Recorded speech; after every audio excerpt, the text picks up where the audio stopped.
আপসে কইলে খুলবো না, নিজে ফুইলা নেন রাখবো। ধরো তুমি একাত ধরো, আমি একাত ধরি, ফুইলা নিমু। মা এমনি করে কইলে কাম হবো না, দুই একদিন গুতানা তা দিলে মালা দেখ পাকলা আইছে বাড়তে। আনের অমন নাগাইছুন কে আর বুঝি আনের ভাই না কইলো তাগো সুযোগ সুবিধা বুঝে তারা মালাটা যে সুম পারে সুম দিবনি। ও কি বুঝে? ও যদি বুঝতো তাহলে মাসের পর মাস ওর বিদেশ খাবো লাগতো না।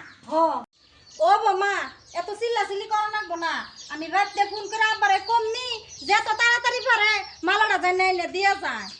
তুমি কল তেলতেলানি কথা বিশ্বাস করো না, আমার তো বিশ্বাস হয় না অত সহজে মালাই না দিয়া যাইবো। তাহলে কি করব দিদি?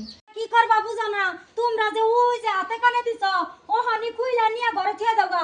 যে তুরি বাহের বাড়ি থেকে মালা না দিব এই তুরি আর ওগিনা ভাই করে দিবা না। কে তাকলুম কে কে তা খুলবা না? কে সাব আমার কি বল তোমার বাপের বাড়ির না? খুলবার কইছি খুলো।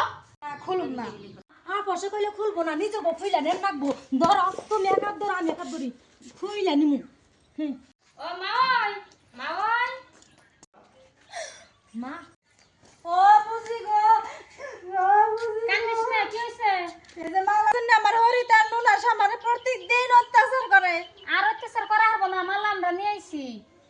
বিয়ান এই মালার জন্য আমার মেয়ের যে এত অত্যাচার করছেন এটা ঠিক করেন না আপনি। আর আপনারা কি ভাবছিলেন মালা আমরা দিন না? যেটা স্বীকার করছি সেটা আমরা দিমই, নইলে 2 দিন আগে আর পরে। এই যে মালা দিলাম আর জানি কোনোদিন শুনি না যে আমার বোনের উপরে আপনারা অত্যাচার করছেন। এই মালাটা যদি বিয়ার সময় নগে নগে দিয়ে দিতে তাহলে তো আর এত কেঁচাল হইতো না। আর ওখান থেকে বিয়ার কোনো বস্তু যদি দেন নাগে তাহলে বাকি রাখবা না, যা পারবা নগদ দিয়ে দিবে, বাকি রাখলেই কেঁচাল। ঠিকই কইছ, নগহন আমরা যাইগে।